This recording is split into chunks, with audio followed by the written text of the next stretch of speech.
এটা হচ্ছে আমাদের কাঠুরিয়া কাকা, এটা হচ্ছে আমাদের কাঠুরিয়া মোশাররফ করিম, যে আনোয়ার স্যারের আজকা জঙ্গলের কাজ করতেছে, সাফ সাফের কাজ করতেছে। এখানে অনেক বা সাপ বিচ্ছু থাকতে পারে, এই কারণে জঙ্গলটা সাফ করতেছে।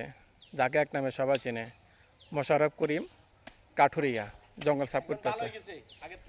আগের থেকে অনেকটা ভালো হয়ে গেছে। 5 ওয়াক্ত নামাজ ওরা ব্যবসা করে, মানুষের উপকারও আসে। এই কাঠুরিয়া কি অবস্থা, ভালো আছো নি?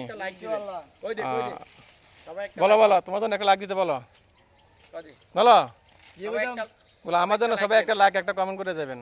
আমার জন্য একটা লাইক একটা কমেন্ট করে দেবেন। আর খারাপ পথে কেউ চলিয়েন না, আর খারাপ পথে চলিয়েন না, কেউ নেশা জগতে থাইয়েন না। আমি ভালো গেছি, হাসল তো নামাজ কলমা পড়িয়েন। আমি খারাপ পথে ছিলাম বহুত, এগুলো খারাপ বলি দিস না। না আর কাউ কইবা আচ্ছা অঙ্গে কাম দেখলি সে একসময় খারাপ পথে ছিল, এখন মোটামুটি আল্লাহ হেদায়েত দিয়েছে, ভালো পথে চলে আসছে।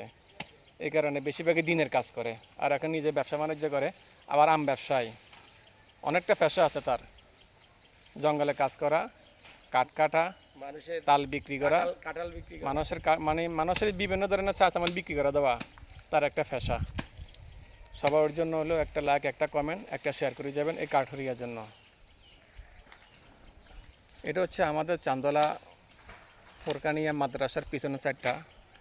মাস্টার আনোয়ারদের যে ফজরটা আছে, এই ফজরের মধ্যে অনেকগুলো গাছগাছালি, তো এখানে হয়তো সাপ টাপ জন্ম নিতে পারে, এই কারণে এটা সাফ সাফা চলতেছে।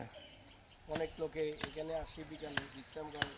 অনেক লোক এখানে অনেক সময় আসি এখানে বসে হাওয়া খা, নিরিবিলি একটা জায়গা। এখানে দূর দূরান্ত থেকে এখানে আসে লোকজন আসে এখানে। আমি নামাজে চলে যাই।